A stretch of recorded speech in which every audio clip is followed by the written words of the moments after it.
Welcome in, anybody that's watching this recording, this replay. My name is Delaney McWalters. I am the marketing strategist here at Synergy Wellness Center, and I'm excited to be joined today by Virginia, one of our life coaches, and I'll let you introduce yourself a little bit, Virginia. Thank you so much for having me, Delaney. My name's Virginia Labasi. I'm a transformational coach, and I believe that each of us has the power to change any aspect of our lives because we have the power to choose at any given moment how we're going to show up in the world. Yeah, just that little tidbit. That's all you're doing here. No. Drop the mic. Yeah, exactly. So we are having this conversation in preparation for and celebration of International Women's Day, which is Saturday, March 8th this year, 2025.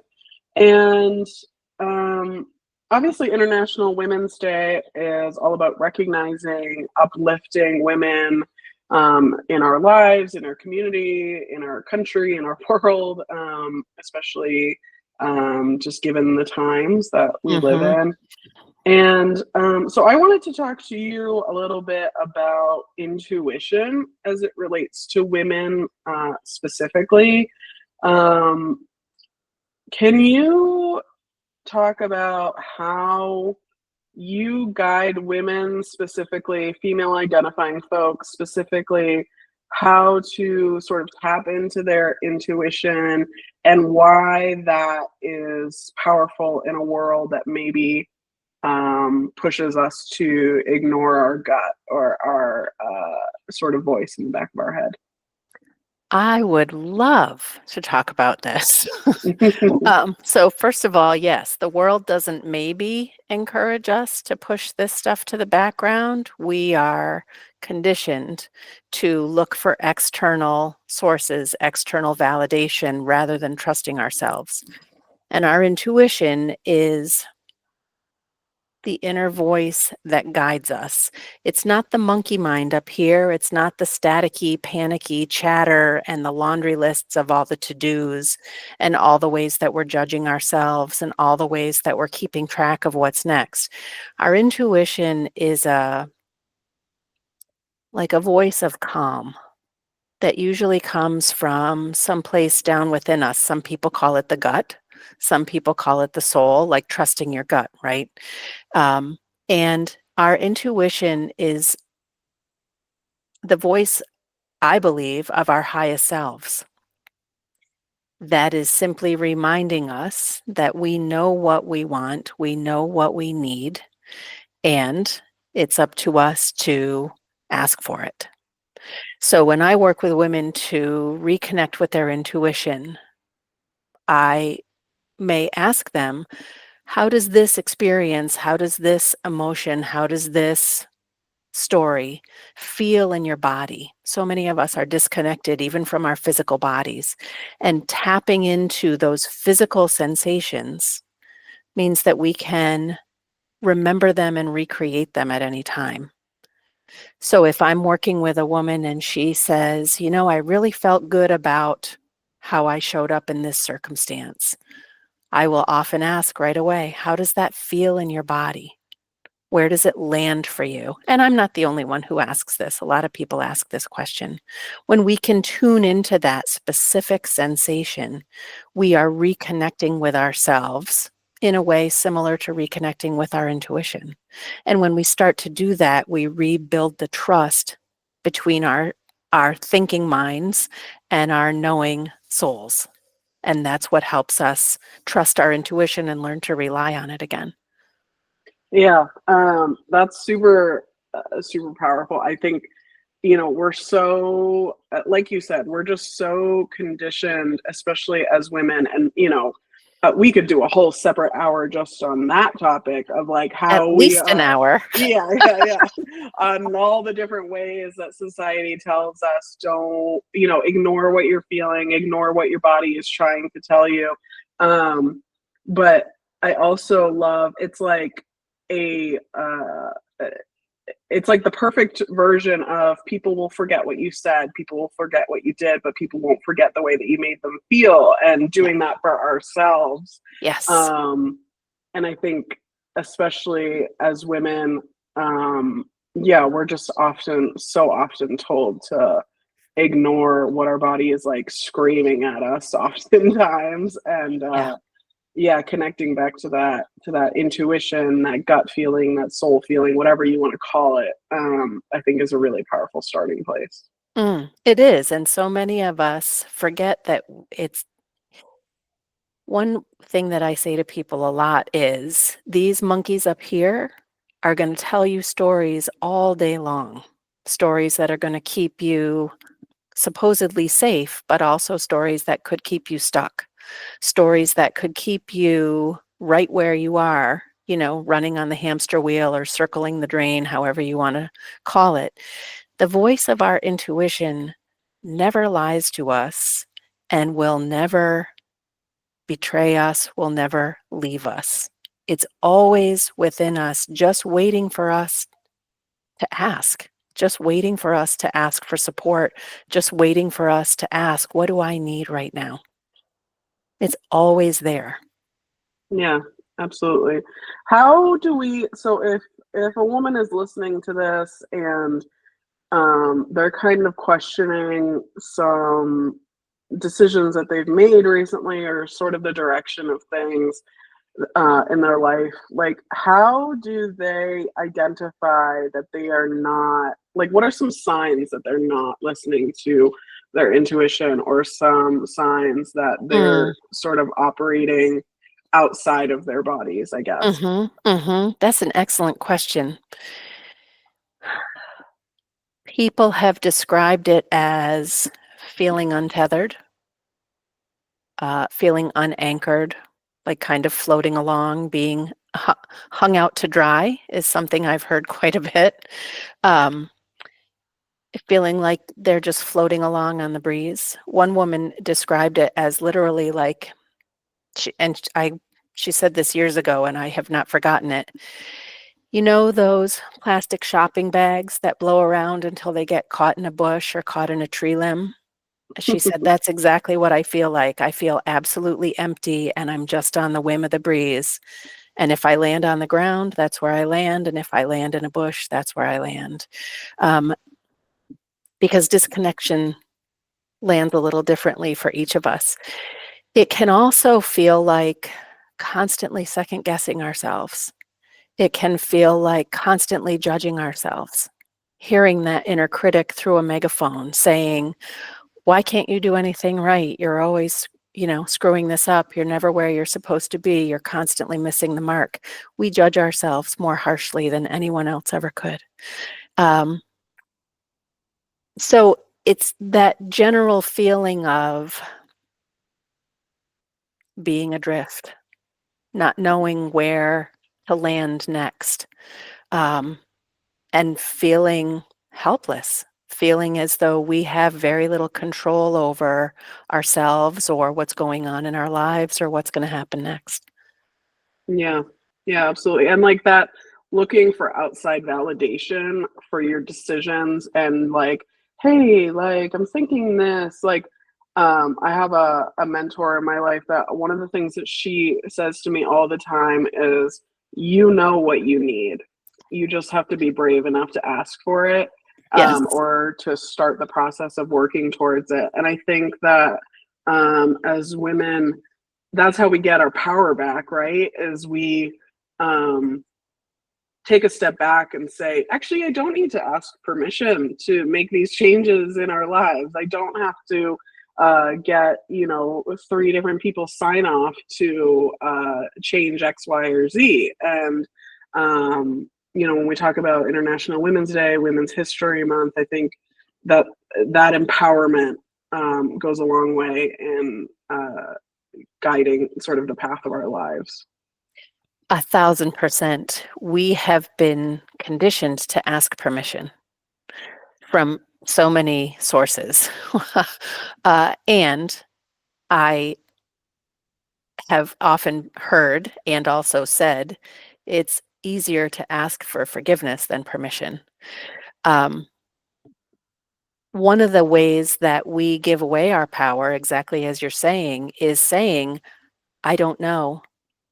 I can't decide this. As your mentor says, we do know exactly what we want. And the conditioning that we live with and that we endure covers up that certainty. When we're kids, we know exactly what we want. We know exactly what we need. And we learn over time that that's not true, that we can't trust ourselves. And that's when we shut off that voice of intuition, when we can stop hearing it, is when we shut off that trust in ourselves. Um, I'm sorry, I totally lost my train of thought. No, I think that's great. I think that yeah, that makes a lot of sense. So what are some ways that you help women to tap into that intuition? I know that we haven't mentioned this yet, but obviously oracle card readings is something that you do very beautifully that I've witnessed. But I'm sure that there's other ways as well. Can you talk about some ways that you help women to tap into that inner sense of knowing? Yes, one of the simplest actions that I offer people, sometimes almost right away, is to simply put your hand on your heart and take a deep breath and ask, what do I need right now? What do I want this to look like, whatever's happening? When we give ourselves permission to need or to want, and then we pause and listen for that voice of intuition, for that voice of calm, for that voice that feels like coming home, we start to reconnect, we start to rebuild that trust.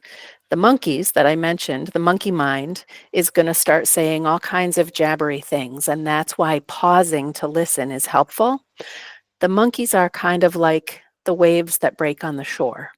When we can give ourselves a moment to just let those inner chattery voices rise up and then settle back down, that's when we start to hear our intuition. And it can literally be as simple as, what do I need right now? Yeah. I think that quiet time is so important in this very, very loud, literally and figuratively loud world.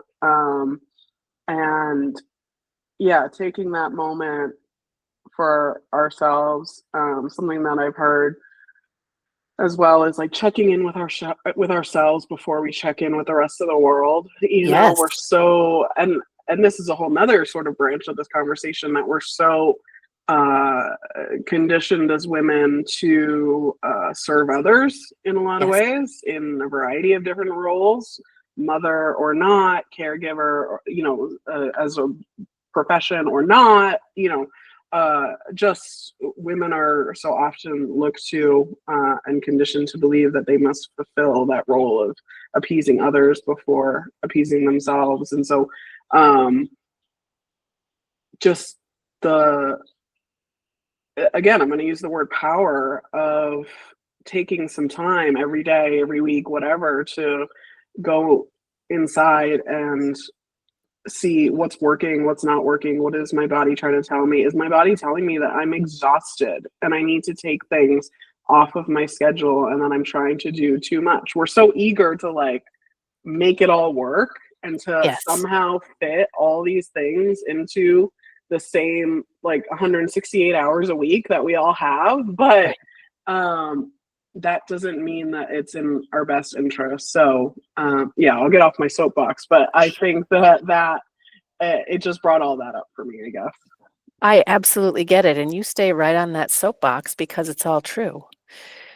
A lot of us are conditioned to believe that our worth stems from our productivity, from how helpful we can be, from how quickly we can jump up to take on that role or to volunteer or to fill the gap.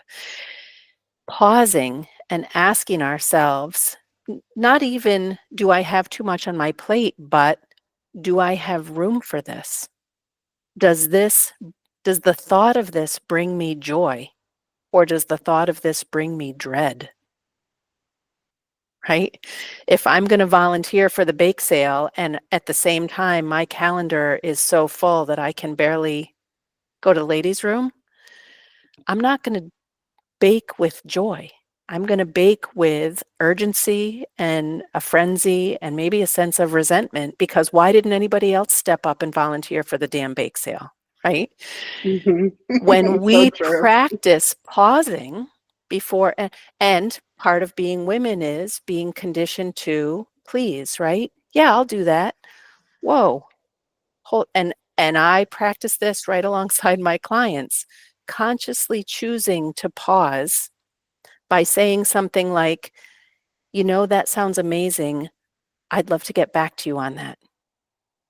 We've also been conditioned, not only as women, partly because of the times we live in, um, and also as women, we've been conditioned to answer right away.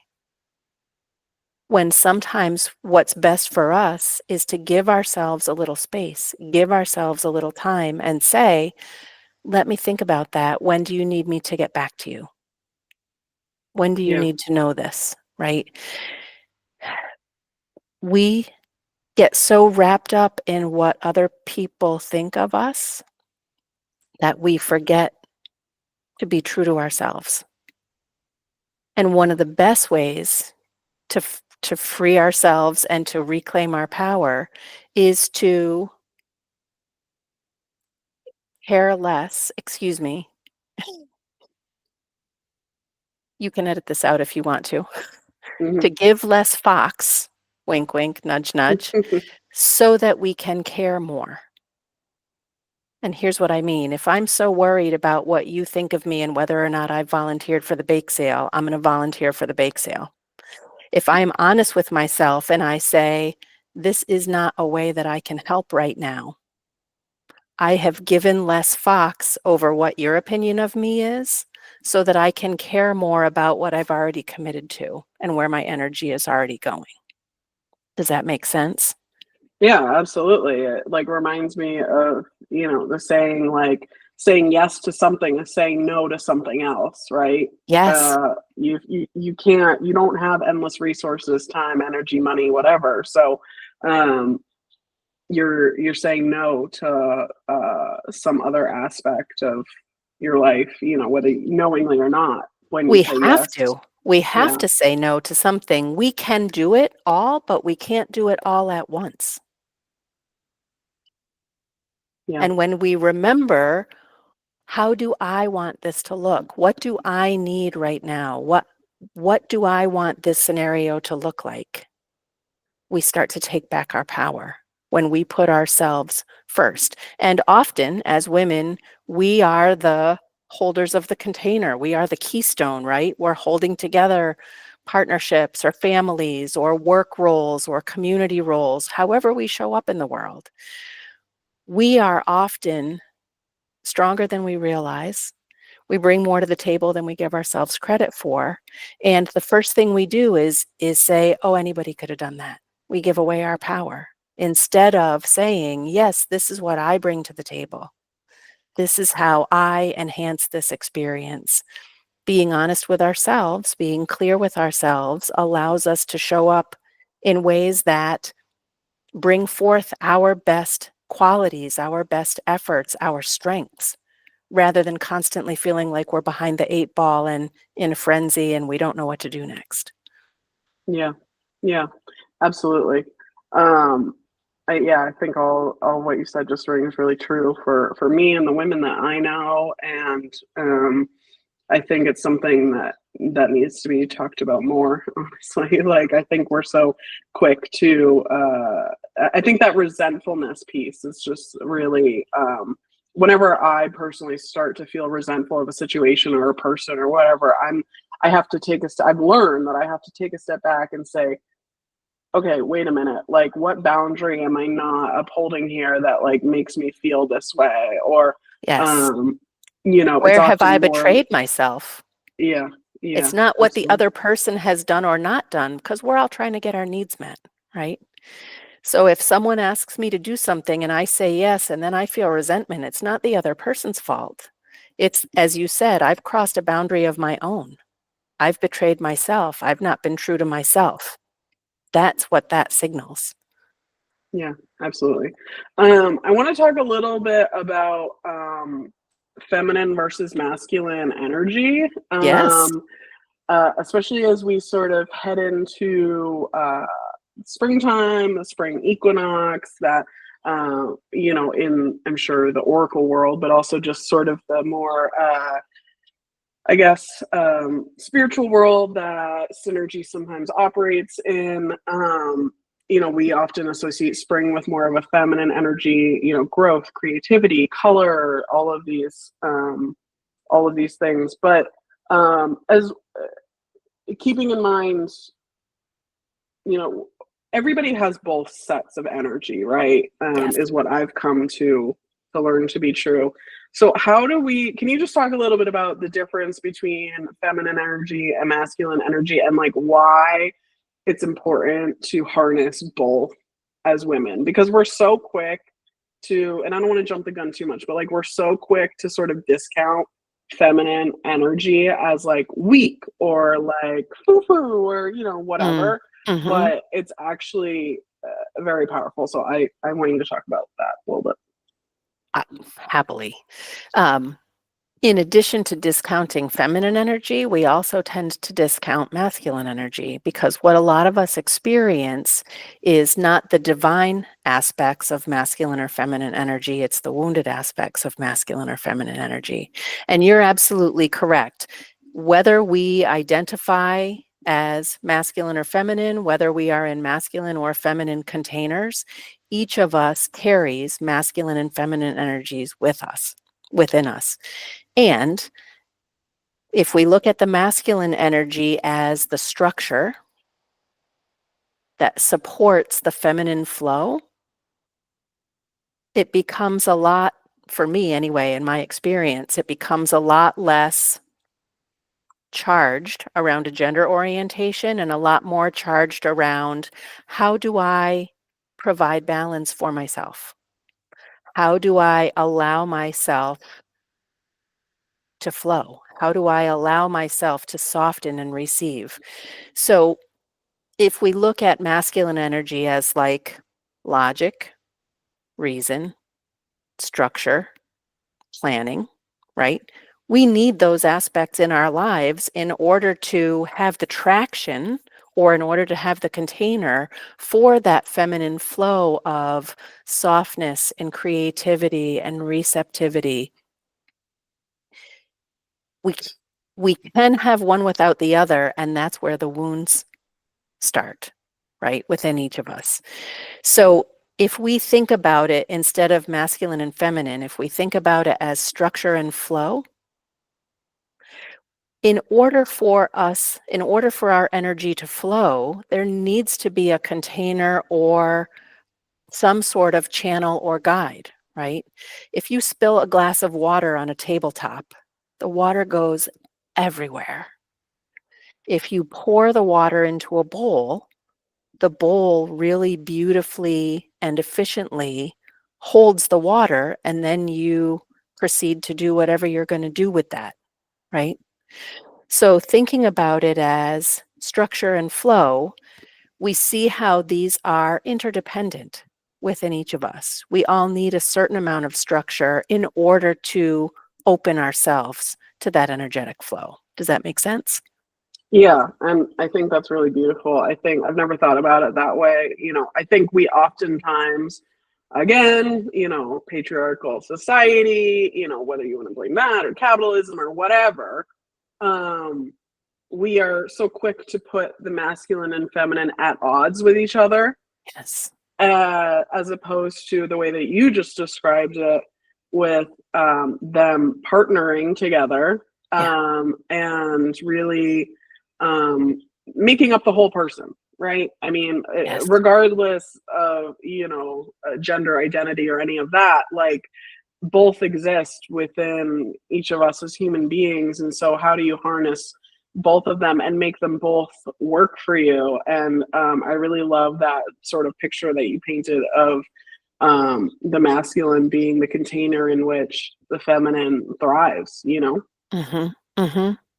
That's been my experience, and it is also what I see when I work with women in the world. When we heal those core wounds, whether they're masculine or feminine, it really becomes semantics. It allows us to reconnect to ourselves in a deeper way. It allows us to rebuild that trust. It allows us to find our clarity, to find that anchor and that foundation within ourselves and know that we have our own backs. And that's really where our power comes from. Mm, yeah, absolutely. Yeah, I really like that. Like having your own back, being your own friend. And yeah, can we, I guess, close out this conversation with talking a little bit about um, the importance of having female friends a little bit, and like how, like international, it's International Women's Day, and like there's so many stories out there, both internal and like literally on paper, of women at odds with each other, of women, jealousy, competition. We've all experienced it. We've all lived that out. But I think some of the most powerful groups that I've been a part of, organizations, situations, whatever, have been female led. And when women come together, it's just really powerful. So I just kind of want to give you space to talk about that a little bit as well. Where do I even begin? As you've experienced, some of my strongest, most supportive, most educational, and I don't mean school educational, I mean like learning more about myself and who I want to be in the world. Uh, Partnerships, relationships are those with women, like-minded and opposite-minded women. We forget, especially in today's world, that we are so much more alike than we are different. We forget that we are essentially all on the same team. We all live in the same place. And that divisiveness, that separation, is what allows other people to keep control over us. When women form long-term bonds, whether it's through friendships or professional relationships or community endeavors, we are literally unstoppable. Delaney, we grow people.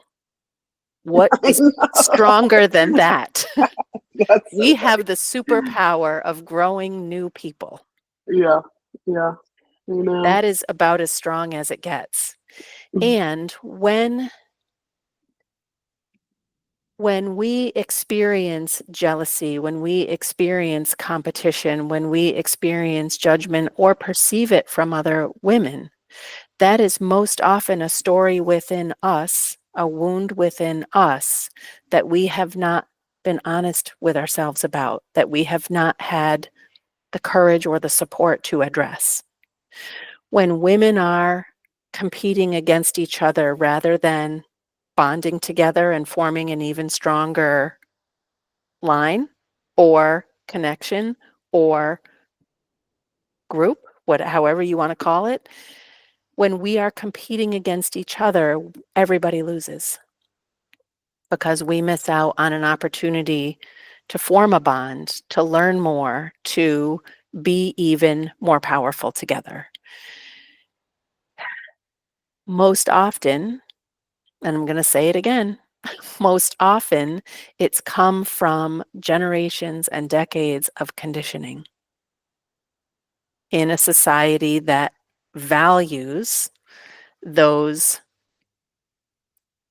one over, one under, the judgment, in order to keep other people feeling powerless.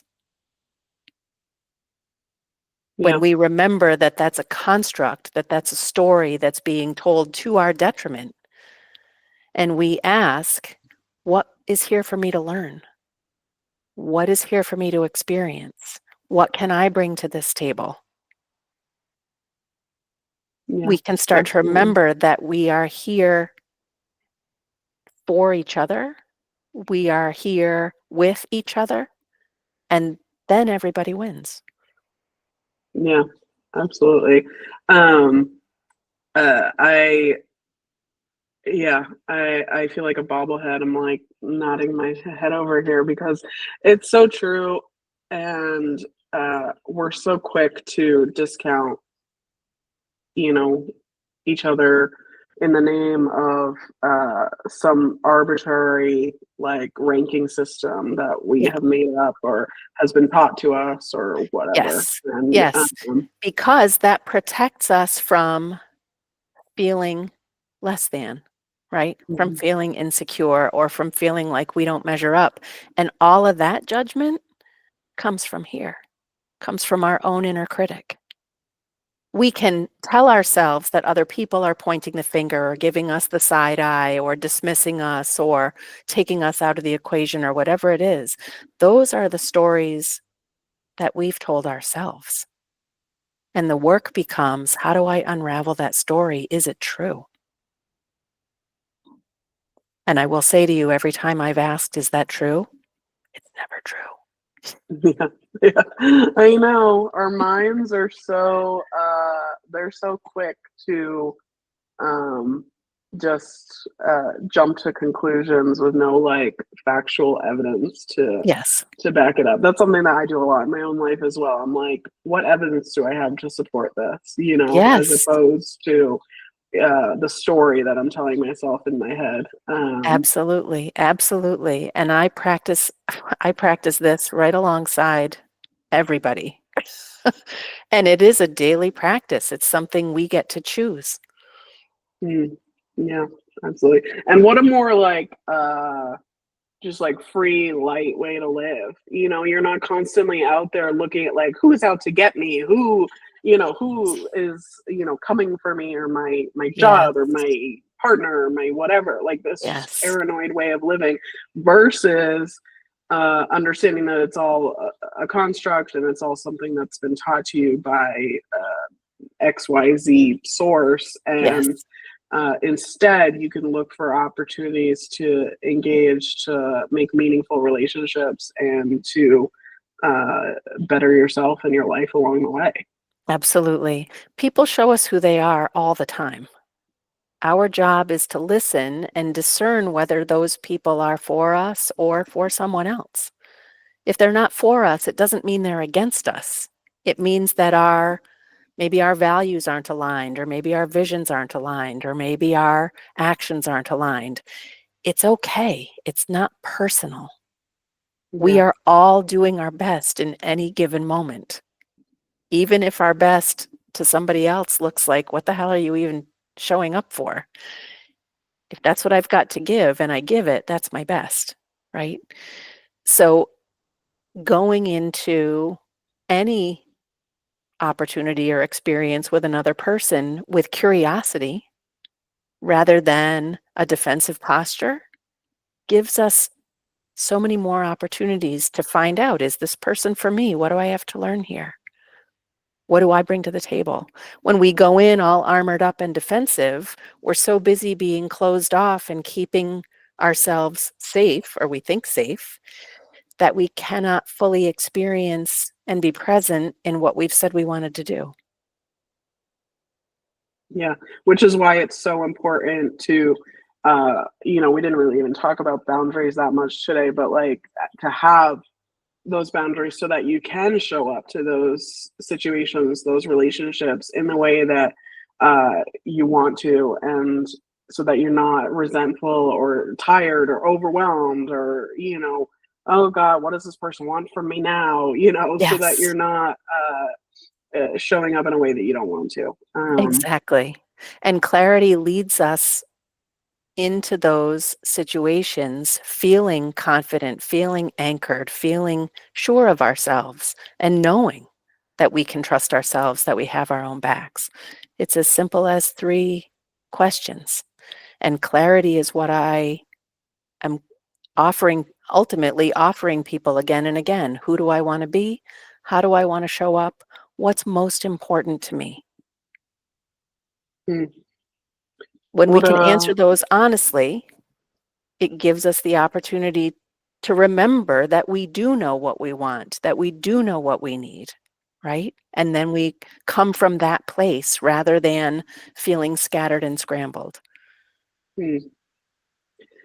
Yeah, I couldn't think of anything more empowering for International Women's Day and Women's History Month, and the women that I admire encompass this way of living, or and are not only encompassing this way of being, but are also constantly trying to uplift other women and sort of bring them in on this, which I know is sort of the mission of your work. So I Yeah. think that's really cool. Um, Thanks so much for chatting with me today. Um, if folks are interested in learning more about Virginia and potentially exploring like working with her or attending any of her many events that she hosts out in the world, or just engaging with her further, we have information on Synergy's website, synergy-wellness-center.com, on the lifestyle medicine page. And we'll also include a couple links in the caption of this post, and the description below if this is on YouTube. So, any closing thoughts, Virginia? It has been a privilege to talk about such a deep topic for International Women's Day and Women's History Month. I am just going to repeat myself one more time and remind all of us that we know deep down what we need and want, and that it is possible through small, simple, aligned actions to truly change any aspect of your life by choosing yourself again and again. Yeah, absolutely. Um, yeah, I love that. And just not forgetting that ultimately at the end of the day, it's us that also have to sort of live with the I hate to use the word consequences because it has so many negative connotations, but the Outcomes result. is a good one. Yeah, Yes, yeah. results. There we go. Outcomes of the choices that we make, both good and otherwise. So, Yeah. um, thank you again. And like I said, we have plenty of info out there on how to engage with Virginia further. And happy International Women's Day, everybody. Happy Thank International Women's Day, Delaney.